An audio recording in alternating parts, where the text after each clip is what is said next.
misalnya menggunakan HP untuk pembelajaran, menggunakan laptop, ya. Jadi kita bisa belajar menggunakan teknologi mulai dari sekarang. Menggunakan teknologi dengan bijak. Nah, sebelum masuk ke materi, mari kita ice breaking terlebih dahulu. Nah, sesuai dengan tanda panah, jika tanda panah ke atas, berarti up, tangan gerakan ke atas.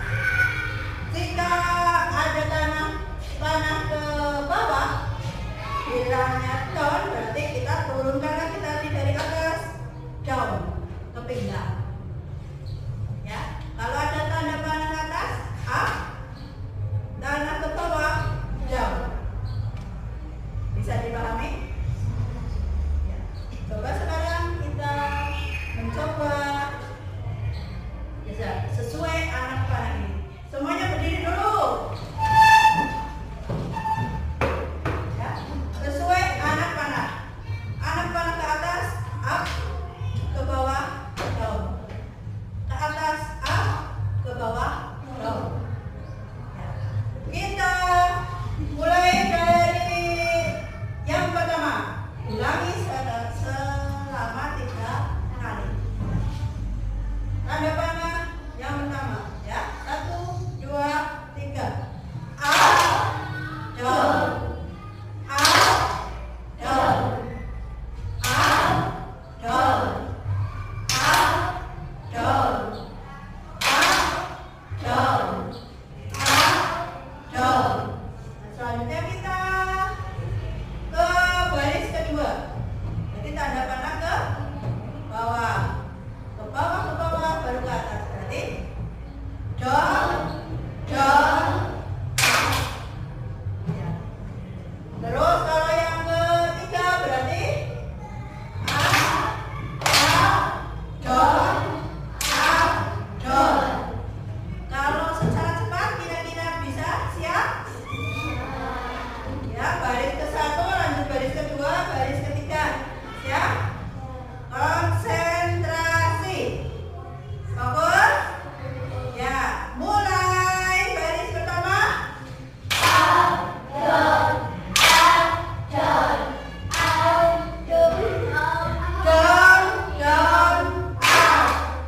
Terus down, down. Nah, ya kita coba lagi. Ya, berarti baris pertama, kedua, ketiga berurutan. Ya, baris pertama lanjut ke kedua, ketiga. Yuk, bisa dimulai dari sekarang. 3.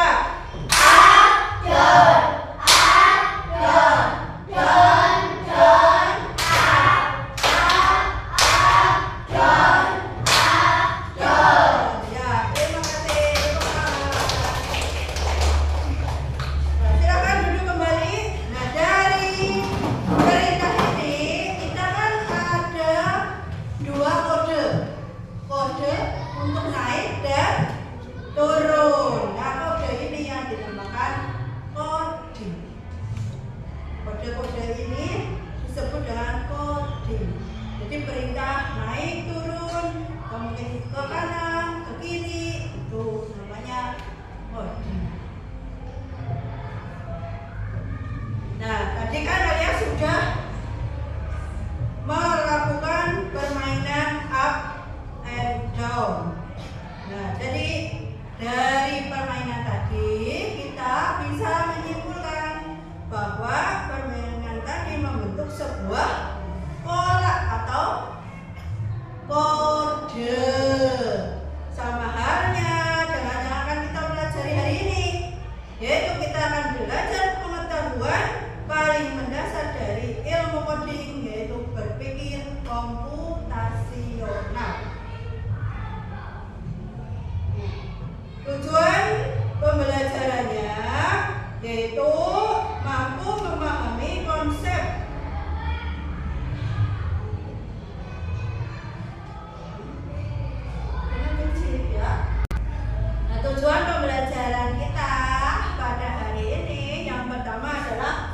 mampu memahami konsep dasar dari berpikir komputasional ya, dalam kehidupan sehari-hari. Tujuan yang kedua yaitu mampu menguraikan dan memberi contoh penerapan berpikir komputasional untuk menyelesaikan masalah sehari-hari.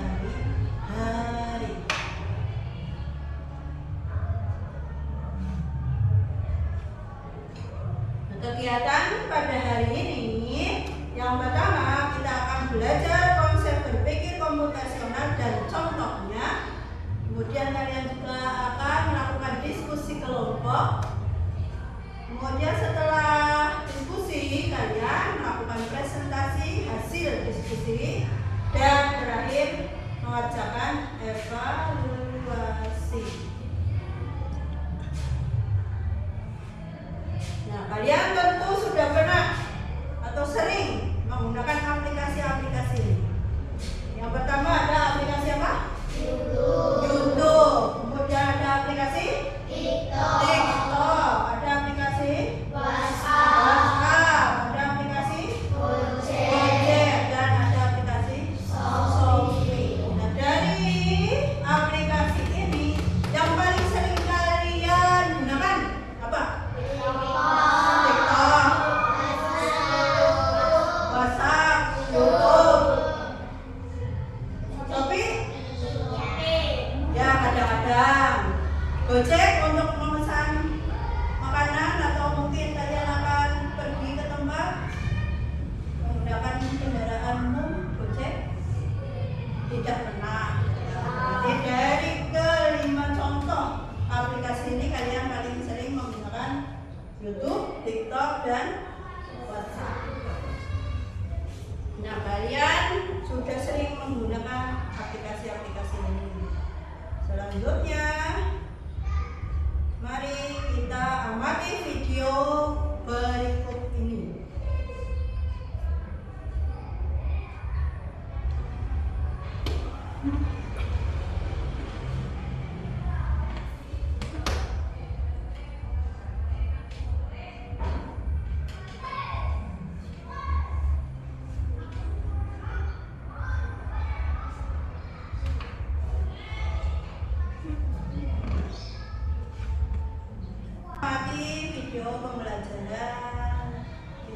Asah kemampuan berpikir dengan belajar coding.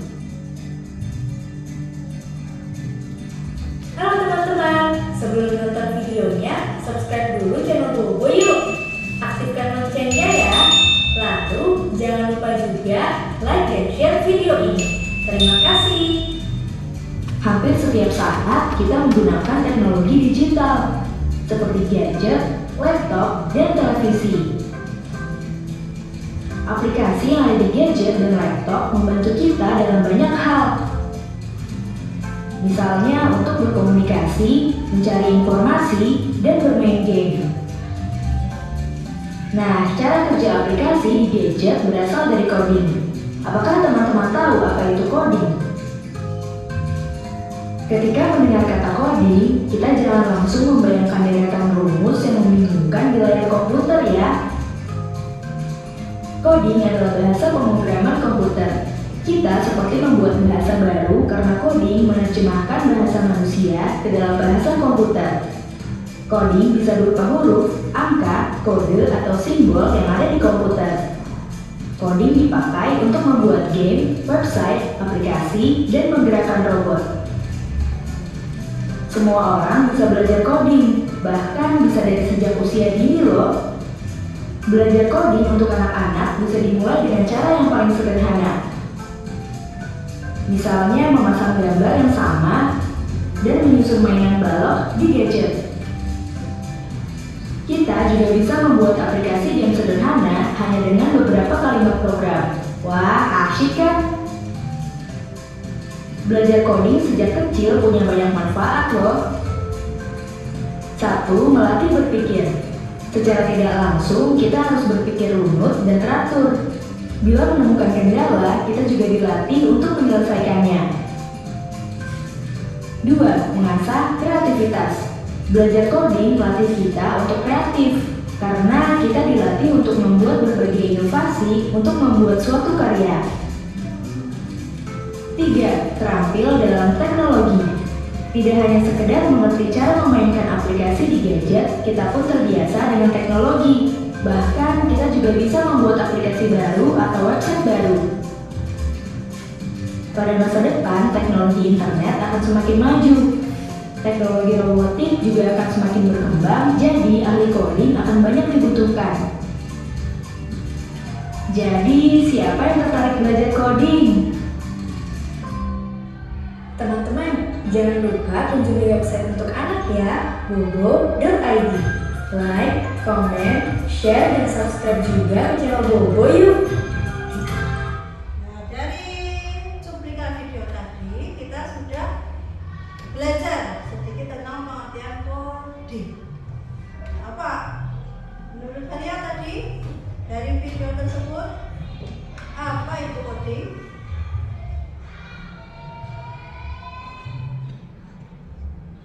Ya?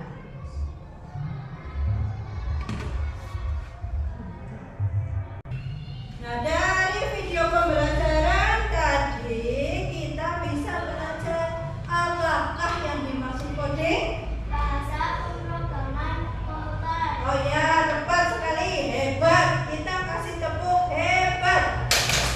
Hebat. Hebat. Nah, coding itu bahasa pemrograman komputer. Nah, coding itu terdiri dari apa saja tadi ya?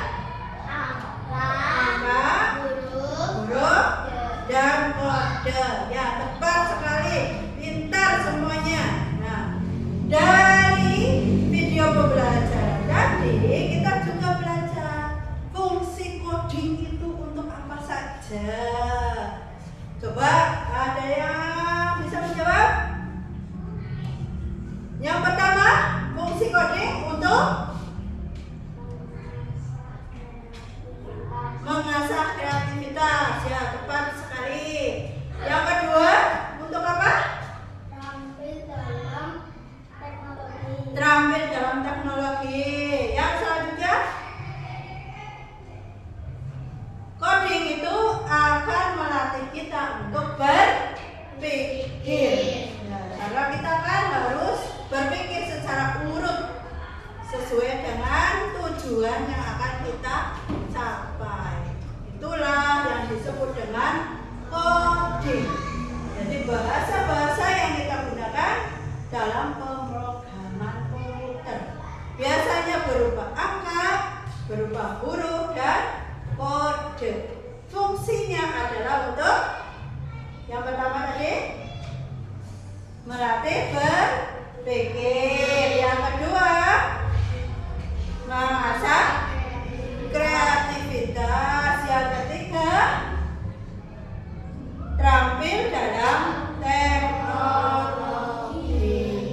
Itu 3 manfaat coding dalam kehidupan sehari-hari. Nah, selanjutnya kalian pasti pernah makan mie goreng. Pernah atau belum? Nah, apakah kalian tahu bagaimana cara membuatnya? Tahu. Pernah masak sendiri apa dimasakkan oleh ibu? Iya, bisa masak sendiri, sudah hebat. Berarti tentunya kalian tahu cara dari awal sampai akhir. Dari sebelum mie itu ada di rumah kalian sampai mie bisa dinikmati.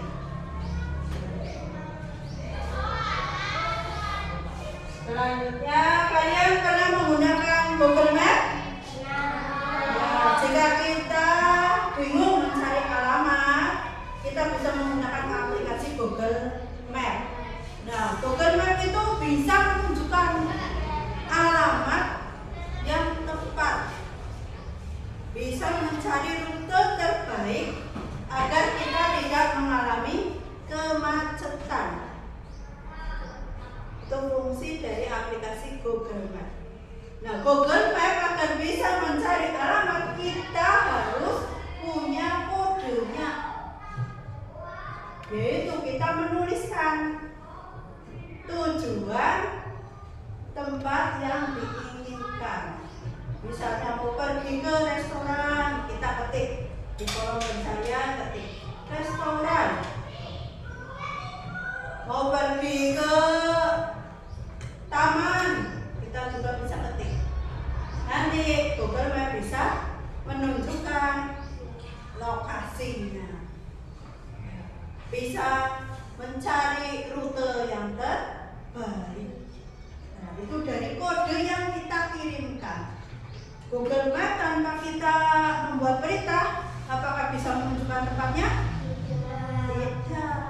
Jadi kita harus menunjukkan perintah, ya, membuat kata-kata perintah kepada aplikasi tersebut sehingga bisa menunjukkan lokasi yang kita inginkan. Itu yang disebut dengan kode dari apa? Google Maps. Nah, selanjutnya, apakah kalian pernah melakukan pemecahan masalah? Nah, misal kalian tidak punya apa? Tidak punya air minum, kalian berarti harus bagaimana? Ketika di rumah kalian tidak punya air minum, apa yang kalian lakukan? Membeli atau memasaknya? Memasak. Dan bagaimana langkah memasak air? Coba tunjukkan. Yang pertama kita harus apa? Mengambil air. Terus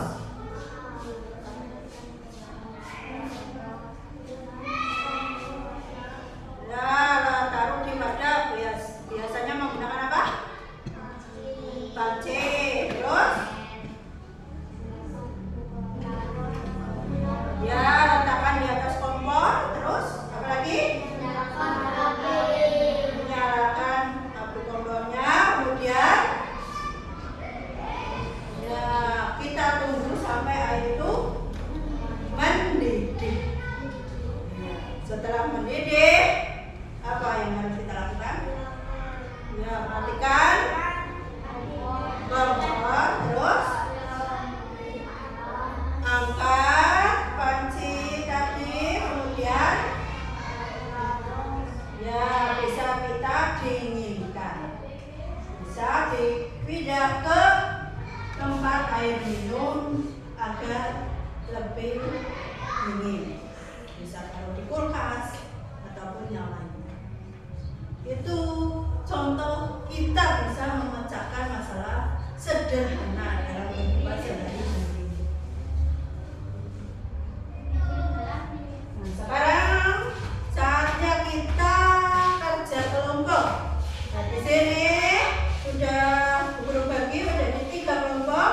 Nah, masing-masing kelompok nanti mengerjakan diskusi sesuai dengan arahan dari guru. Ini ada lembar kerja kelompok kalian, ya. Nanti ada beberapa yang harus kalian diskusikan. Yang pertama, kalian mendiskusikan tentang bagaimana cara kalian mendapatkan mie goreng. Jadi kalian jelaskan urutannya dari saat pertama kalian membeli sampai kalian akan memasaknya.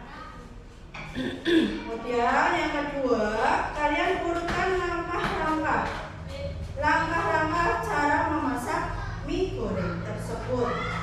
Setelah kalian pulang dari warung, kalian kembali ke rumah, kalian bersiap-siap untuk memasak. Jadi ini kartu ini kalian nanti tempelkan di lembar diskusi sini sesuai urutan yang benar. Jadi urutan memasak mie goreng.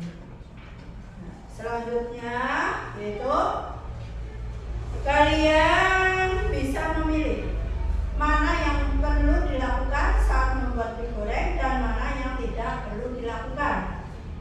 Kalau yang perlu dilakukan, kalian beri tanda centang. Yang tidak perlu dilakukan, kalian beri tanda silang. Yang terakhir yaitu kalian berdiskusikan urutan dari awal sampai akhir cara membuat mie goreng. Urutan pertama kita tarik garis dengan yang sesuai sampai urutan yang terakhir. Bisa dipahami? Ada pertanyaan? Ya, nah kalau tidak berarti sekarang Bu Guru bagikan nomor diskusinya. Silakan kalian diskusikan dengan kelompoknya.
presentasikan.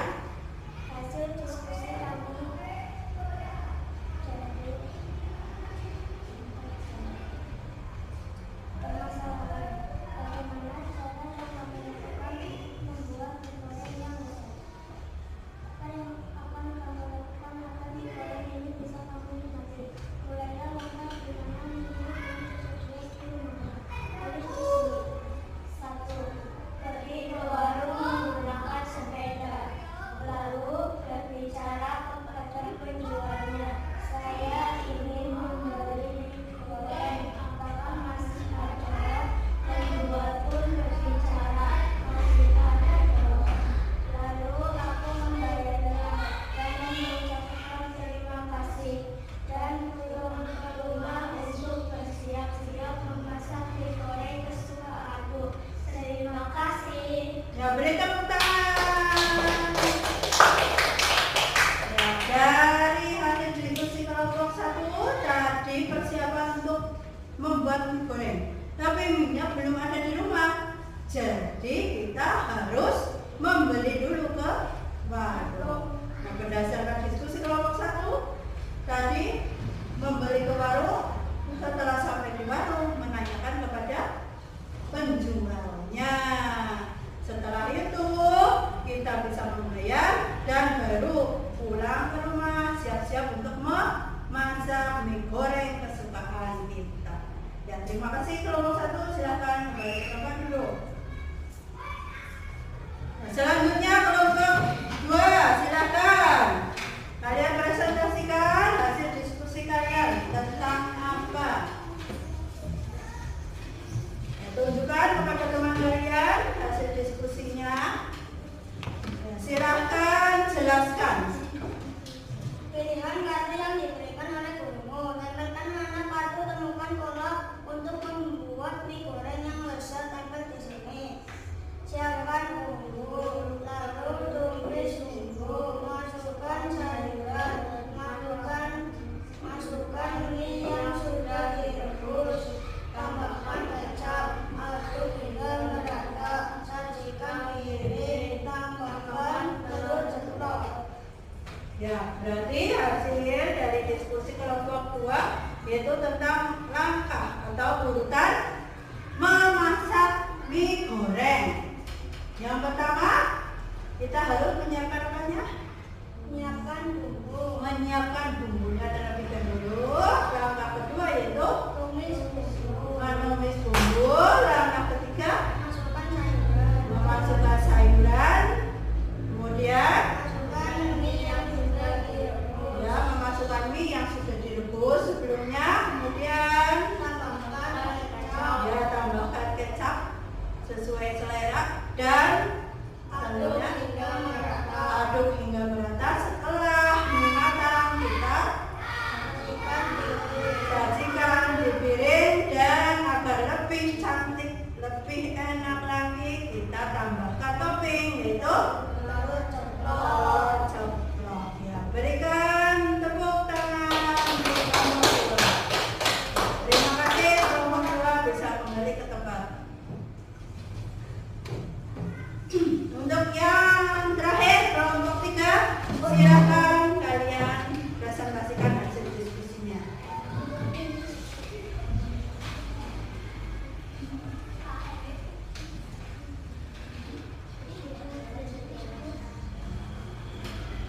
Yang lain perhatikan, ya, ini berarti kalian mendiskusikan tentang apa?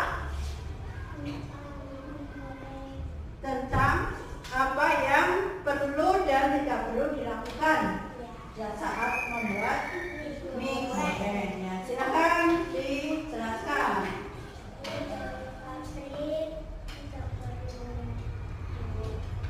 Menghaluskan bumbu tidak perlu, telur harus dari kulkas tidak perlu, siapkan bawang dan bumbu lain tidak perlu, kecap harus merah tidak perlu, memotong sayur, mengambil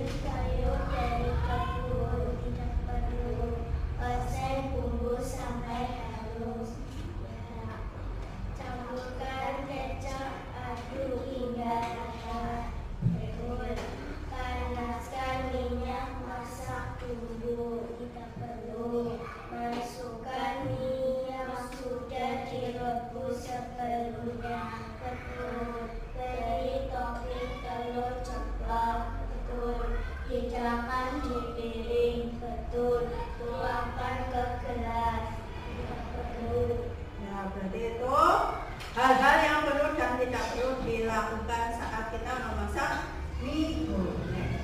Ya, berikan tepuk tangan untuk kita. Ya, terima kasih, kembali ke tempat. Ya, terima kasih kalian tadi sudah mempresentasikan hasil kelompok kalian dari kelompok 1, kelompok 2, dan kelompok 3. Masing-masing sudah memaparkan hasil diskusinya. Berarti kalian sedikit demi sedikit sudah tahu apa itu yang dimaksud dengan coding dari pembelajaran tadi. Nah, selanjutnya kita lakukan tes breaking dulu. Mari kita berdiri semua.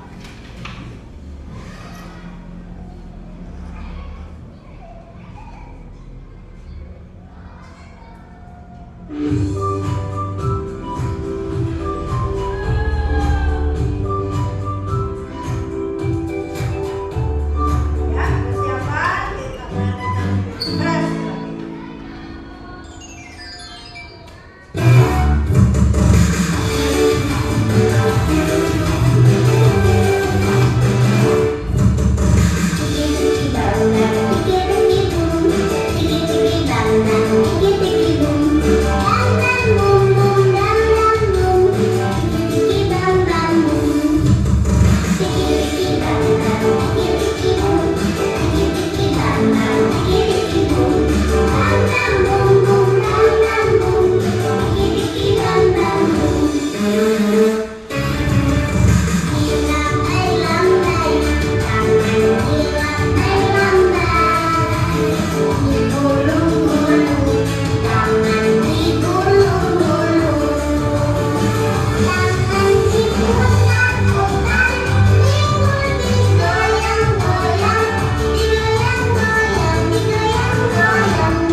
Dari pembelajaran tadi, silakan kalian boleh duduk kembali.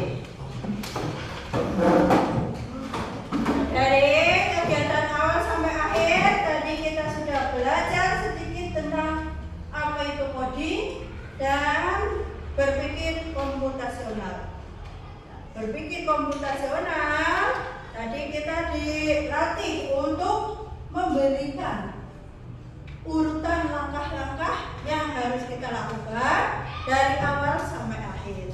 Tadi sudah kalian contohkan, presentasikan tentang cara membuat mie goreng secara urut dari awal sampai akhir. Nah, itulah yang dinamakan kita sudah melakukan code. Jadi sesuai urutan langkah-langkahnya. Jadi berupa bahasa pemrograman, bisa berupa angka, huruf, dan kode. Nah, selanjutnya dari yang kita pelajari tadi tentang berpikir komputasional, kita sudah belajar tentang dekomposisi, kemudian ada pengenalan pola, dan juga abstraksi serta algoritma. Artinya kita sudah bisa berpikir secara struktural dan sistematis seperti alat teknologi, baik berupa gadget maupun komputer.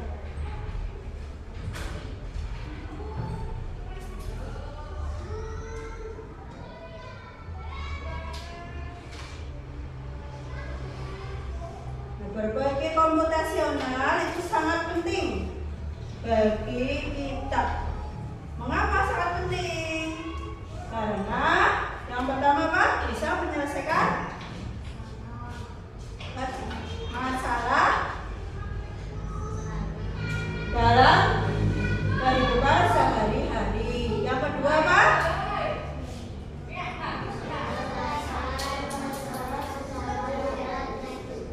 yang menyusun langkah-langkah yang mudah diikuti. Yang ketiga,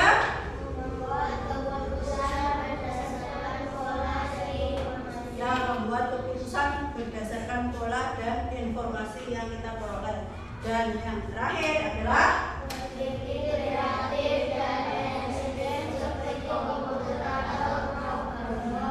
melatih kita untuk berpikir kreatif dan efisien, seperti saat kita menggunakan komputer atau programmer. Di komposisi tadi kita sudah menjelaskan langkah-langkah urutan membuat nasi mie goreng ya. Urutan membuat mie goreng. Jadi pertama kita menyiapkan bahan-bahannya, ada mie instan, terus telur, ya bumbunya, kemudian peralatannya tadi ada kompor, ada wajan untuk menumis, dan ada juga yang harus kita siapkan apa? Masak mie-nya. Setelah itu kita bisa menyiapkan bahan-bahan yang diperlukan, kemudian kita bisa mulai proses memasak mie. Nah, pada saat tadi kalian diskusi kelompok, kalian sudah menentukan pola dari kartu. Kartu kelompok 2 yang menampilkan kartu urutan cara membuat mie instan. Ya, jadi kartu ini, urutan-urutan ini kartunya untuk langkah-langkah membuat mie instan dari awal sampai akhir. Langkah-langkah membuat mie goreng dari awal sampai akhir sudah kalian simak tadi presentasi dari kelompok 2. Ini salah satu proses berpikir komputasional, yaitu yang pengenalan pola. Nah, kemudian yang ketiga, abstraksi. Nah, saat kita membuat mie goreng, tadi ada hal yang perlu dan tidak perlu dilakukan, seperti yang sudah dipresentasikan oleh kelompok 3 tadi ya. Hasil presentasi tentang apa yang perlu dan tidak perlu dilakukan. Jadi untuk membuat sesuatu, kita bisa mengingat apa saja yang harus dilakukan, apa yang tidak perlu dilakukan. Inilah contoh itu tentang abstraksi. Selanjutnya, saat kita ingin membuat jus, misalnya membuat jus buah jeruk ataupun yang lainnya, nantinya kita juga harus menyiapkan bahannya, mulai dari membeli, kemudian mengupas buahnya. Nah, setelah itu baru bisa kita proses, potong kecil-kecil, masukkan ke blender. Nah, setelah halus baru kita tuang ke gelas. Setelah itu baru kita bisa nikmati, kita bisa minum jus tersebut. Itulah yang disebut dengan algoritmik. Nah, saat kita belajar berpikir komputasional, kita sedang belajar menjadi pemimpin komputer.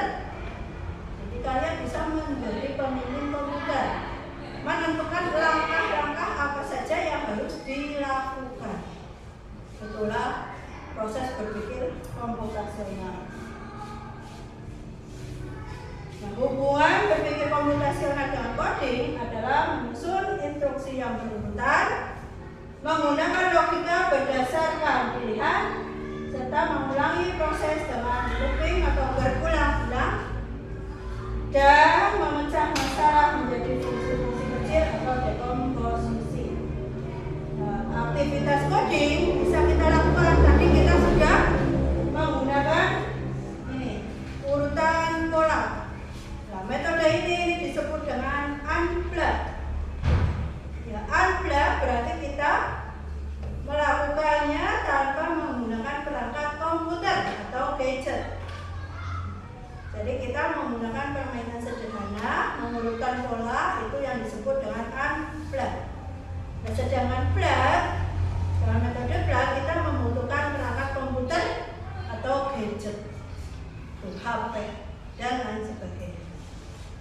Jadi ada dua jenis coding, unplug dan plug. Plug tanpa perangkat pembelajaran seperti komputer maupun HP. Kalau plug itu menggunakan alat digital. Unplug tanpa menggunakan alat digital.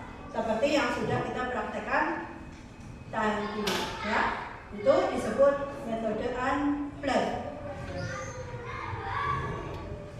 Nah, manfaat berpikir komputasional yaitu yang pertama apa?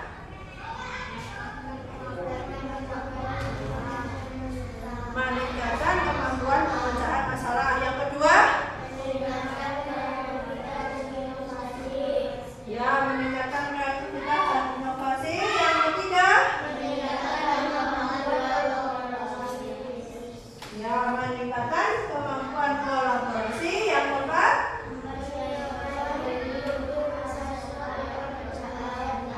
ya, mempersiapkan diri untuk masa depan pekerjaan. Yang kelima, bisa belajar lebih efektif. Yang enam, memecahkan masalah kompleks. Dan yang terakhir, yang ketujuh adalah merancang inovasi dan solusi inovatif dan kreatif. Nah, mari kita refleksikan bersama apa yang sudah kita pelajari hari ini. Tadi kita belajar tentang apa? Coding. Nah, coding itu tadi apa ya? Bahasa pemrograman komputer. Coding bisa berupa apa saja ya? Angka, huruf, kode. Tuh, ada 3 jenis kode. Jadi bisa angka, huruf dan kode. Apakah prinsip berpikir komputasional penting untuk kita pahami dan terapkan dalam kehidupan sehari-hari? Apakah kita perlu ya membuat urutan langkah-langkah dalam melakukan sesuatu? Perlu apa tidak? Nah, perlu, karena agar lebih tertata, rapi dan tersusun sehingga kita bisa melakukannya dengan lebih mudah, lebih terarah. Setelah kita belajar hari ini, mari kita lakukan evaluasi.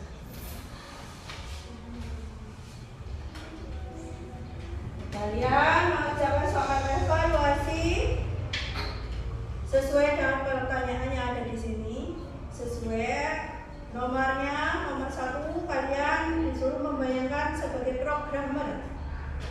Jika kalian bisa membuat aplikasi apa yang ingin kalian buat. Untuk yang kedua, kalian mendeskripsikan apa saja yang perlu kalian siapkan dan lakukan untuk mewujudkan mesin impianmu. Yang ketiga, kalian melanjutkan pola dari gambar yang sudah ada di sini. Polanya ini sesuai warna. Jadi nanti kalian warnai kotak seterusnya. Yang keempat, kalian deskripsikan tentang hujan. Dan yang kelima, tuliskan prosedur mendownload aplikasi TikTok yang benar. Terus silakan kalian mengerjakan soal evaluasi dalam waktu 15 menit.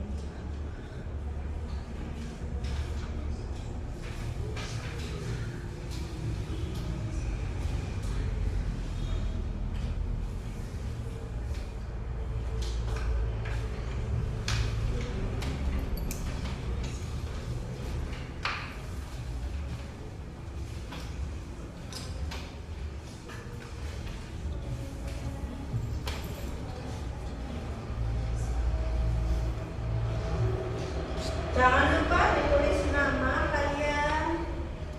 Ya, tulis nama, tulis kelasnya.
Ya, terima kasih kalian sudah menjawab soal evaluasi pembelajaran pada hari ini. Nah, ini kita bahas sedikit tentang jawaban yang teman kalian sudah tuliskan. Nah, yang pertama, bayangkan jika kamu seorang programmer. Kamu punya satu mesin impian untuk diciptakan. Nah, kalian ingin menciptakan mesin apa itu? Di sini ada yang menjawab. Jawabannya Nela ingin menciptakan tentang aplikasi game teka-teki. Nah, untuk mewujudkan game tersebut yang harus disiapkan oleh Nela yaitu komputer, perangkat komputer serta kode-kode yang harus disiapkan. Perintahnya apa saja sehingga nanti perangkat komputer bisa mendeskripsikan dan membuat kode yang sesuai. Nah, di sini selanjutnya ada pola gambar. Nah, dari pola ini karena yang pertama berwarna merah, kedua berwarna oranye, ketiga berwarna kuning, maka selanjutnya berwarna merah lagi, dan warna yang tepat selanjutnya yaitu warna merah, kemudian warna kuning, kembali lagi ke warna merah, kemudian ke warna oranye. Ya. Berarti sudah sedikit paham tentang kode pola yang berurutan. Nah, selanjutnya yang keempat, apa yang kamu tuliskan untuk mendeskripsikan hujan? Nah, hujan yang biasa sering kita alami itu ada alurnya, siklusnya. Berarti dari air yang berada di sungai, di danau, di samudra, dan sebagainya, air itu terkena panas matahari. Nah, setelah terkena panas matahari, air akan menguap. Nah, uap air tersebut akan naik ke lapisan atmosfer, berubah menjadi awan. Awan lama-kelamaan berkumpul, kemudian semakin lama, semakin banyak awan tersebut lama-kelamaan berubah menghitam menjadi mendung. Dan setelah adanya mendung, maka akan turun hujan. Itu siklus air hujan. Nah, selanjutnya bagaimana prosedur mendownload aplikasi TikTok yang benar? Berdasarkan jawaban Nela di sini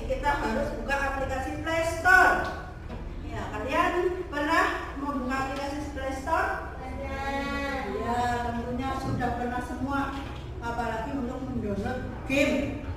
Ya. Nah, di sini prosedur mendownload TikTok. Berarti setelah kita buka Play Store, kemudian kita klik di kolom pencarian.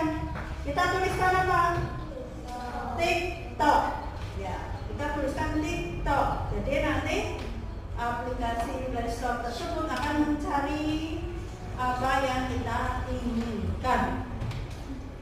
Nah, setelah ketemu, kita pilih, klik, kemudian kita pilih apa? Install. Nah, setelah terinstall selesai, barulah aplikasi tersebut bisa digunakan. Yaitu contoh urutan ya mendownload TikTok. Jadi dari soalan evaluasi hari ini mayoritas sudah paham, sudah bisa, sudah tahu sedikit demi sedikit apa itu coding dan cara berpikir komputasional. Nah, untuk selanjutnya ini ada tindak lanjut kalian di rumah. Kegiatan yang harus kalian lakukan ketika di rumah. Ini bisa kalian nanti selesaikan di rumah. Kemudian saat pertemuan selanjutnya besok bisa dikumpulkan. Jadi nanti kalian mendeskripsikan cara membuat jus buah naga. Kalian tuliskan langkah-langkahnya pada kolom yang tersedia. Tulis dari awal sampai akhir. Nah, setelah selesai besok dibawa kemudian mengumpulkan ke buku. Bisa dipahami? Bisa. Ada yang mau ditanyakan? Jadi Bu Guru bagikan satu persatu